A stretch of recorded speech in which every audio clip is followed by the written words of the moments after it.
Tampang pelaku penikaman sejoli di Sorong usai diringkus polisi. Upaya pelarian pelaku penikaman terhadap sejoli Tommy Regai, 23, dan Vita Rusniarmani Bui, 23, di Jalan Nuri, Distrik Sorong, Kota Sorong, Papua Barat Daya, Rabu, 4 Februari 2026, berakhir.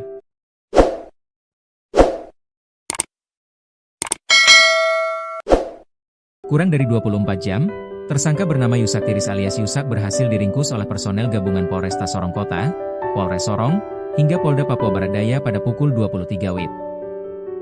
Kasat Reskrim Polresta Sorong Kota AKP Afriangga Utan mengatakan, polisi menyergap pelaku di wilayah SP1, Distrik Mariat, Kabupaten Sorong. Awalnya, pelaku berniat kabur menuju ke Katapop, Kabupaten Sorong mengendarai sepeda motor. Tiba di wilayah SP1, aparat menyergap yang membuat Yusak kaget kemudian melompat motor lalu berusaha kabur. Melihat hal itu, personel kemudian mengejar Yusak sekaligus melepas timah panas yang mengenai kaki kiri. Ada upaya perlawanan dan dia mau lari, tapi anggota sigap meringkus pelaku, ujar Afriangga kepada awak media, Kamis, 5 Februari 2026, dini hari. Kami menyita barang bukti berupa alat tajam, pisau, dan kendaraan roda 2 ke kantor Polresta. Selain itu juga ada rekaman kamera CCTV, closed circuit television, dari lokasi kejadian, ucapnya. Pantauan tribunsorong.com, Yusak digelandang ke kantor Polresta Sorong Kota sekitar pukul 1 WIB.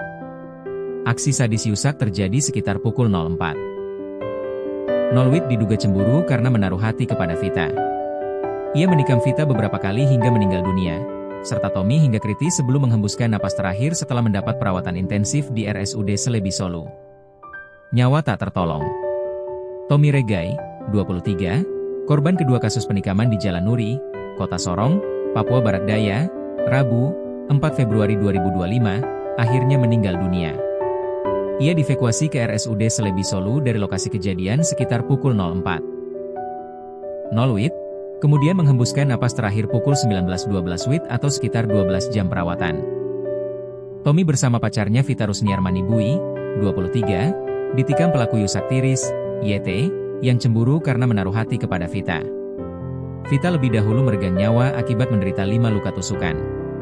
Keluarga Tommy selanjutnya mengarak jenazah dari RSUD Selebi Solu menuju rumah duka di Kompleks Rufei, Distrik Sorong Barat, Kota Sorong. Sekitar pukul 21 WIB, iring-iringan rombongan meluapkan emosi di depan kantor Polresta Sorong Kota, bahkan sempat memblokade Jalan Ahmad Yani. Kaba Ops Polresta Sorong Kota Kompol Andi Muhammad Nurul yakin mengatakan, insiden di depan kantor Polresta bisa diredam. Situasi masih kondusif, keluarga korban kemudian melanjutkan perjalanan ke rumah duka, ucapnya. Nurul yakin menyatakan, tim Satreskrim Polresta Sorong Kota hingga masih memburu pelaku. Amarah keluarga Vita.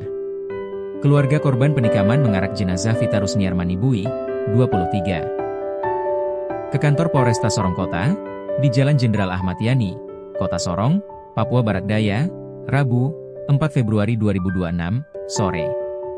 Pantauan tribunsorong.com, rombongan tiba di kantor Polresta Sorong pukul 17.30 WIB. Keluarga korban berorasi menuntut keadilan untuk almarhumah, hingga meminta kepolisian segera menangkap pelaku. Kami tidak minta banyak, polisi harus segera menangkap pelaku, jangan kasih biar dia bebas setelah bunuh anak kami, ujar Yunita Manibui, perwakilan keluarga. Kasat Reskrim Polresta Sorong Kota AKP Afriangga Utan mengatakan, tim terus bergerak memburu tersangka. 5 luka tusukan. Perwakilan keluarga korban Mirwan Imar Gaito, 37, mengatakan, pelaku menusuk korban sekitar 5 kali hingga menyebabkan Vita meninggal dunia. Perbuatan itu dipicu persoalan asmara yang membuat pelaku gelap mata hingga berujung pembunuhan. Peristiwa terjadi area Kompleks Jalan Nuri, Kota Sorong, sekitar pukul 4 WIB. Menurut Mirwan, almarhumah lahir di Kota Sorong serta tumbuh di lingkungan keluarga campur Papua dan Tidore. Dia anak bungsu dan memang paling penurut kepada siapa saja di keluarga, ujar Mirwan kepada tribunsorong.com. Semasa hidupnya, korban dikenal aktif menjalin silaturahmi dengan keluarga maupun teman-temannya, serta memiliki hubungan dekat dengan teman dan sahabat.